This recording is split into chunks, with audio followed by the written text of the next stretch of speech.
구독자와 함께 성장하는 몸에 좋은 부동산입니다. 이번 시간에는 낙찰 성패 여부가 단돈 1원 차이로 갈리는 사례를 살펴보도록 하겠습니다. 좀 지난 사례이지만 왜 1원 차이가 났는지 알아두면 도움이 많이 될 것 같습니다. 입찰가를 산정할 때는 이런 부분도 디테일하게 고민하시는 게 중요한 것 같습니다. 살펴보도록 하겠습니다. 경매 사건 번호는 2019 타경의 10220이고 아파트입니다. 낙찰가는 6억입니다. 그리고 2위 금액은 5억 9,900, 99만 9,999원, 단돈 1원 차이입니다. 왜 이런 차이가 났을까요? 권리 분석을 간단하게 해보면 임차인이 있지만 대항력이 없으니까 별 무리가 없는 경매 물건이고 지금 다만 대지권이 지금 입혀져 있지 않는 상황인 점이 있습니다.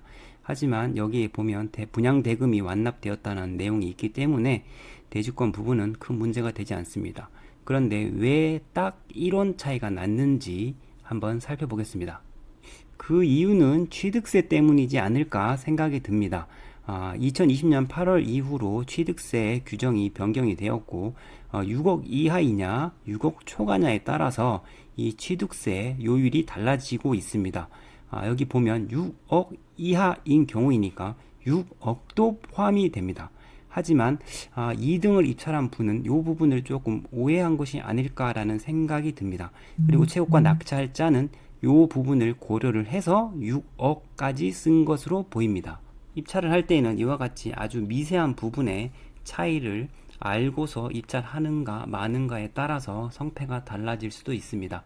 물론 입찰자가 이런 부분을 고려하지 않고 썼을 수도 있으나 1원이라는 차이를 본다면 아마도 이 취득세 부분에 대한 이해에서 이런 차이가 발생한 것으로 보입니다.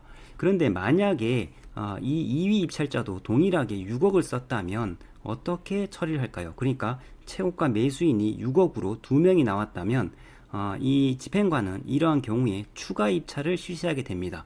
추가 입찰을 실시하게 되면 이 이전 낙찰 금액, 그러니까 6억보다 그 이상을 써내야 되는 것인데 동일하게 6억을 써낼 수도 있습니다.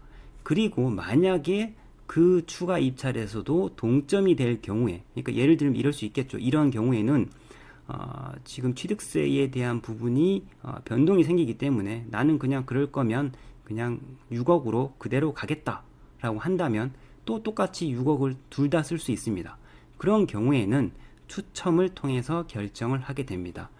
이러한 경우까지 가는 경우는 사실 보지는 못했지만 저는 동점자가 나오는 케이스는 보았습니다. 그래서 추가 입찰하는 경우도 있었고 그러면 그 둘만 추가 입찰을 하게 됩니다.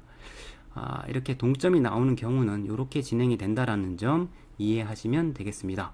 오늘은 여기까지 하겠습니다. 구독, 좋아요 부탁드리겠습니다. 감사합니다.